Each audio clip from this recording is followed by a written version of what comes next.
kapag hindi ako tumakbong presidente, hindi pupunta yung boto ko kay Martin Romualdez, pupunta siya sa ibang kandidato. Well, nagulat ako nung nakita ko yung numbers ng pagtitiwala ng mga tao sa akin dahil sa sobrang dami ng lumabas ng paninira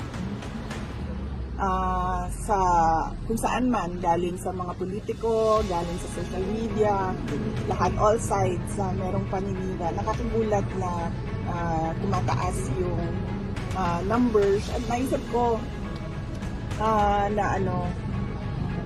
sa sobrang sira nila ng pangalan ko, sinabi ko na ito noon sabi ko, hindi naman kasi lumilipat sa numbers ni Martin Romualdez.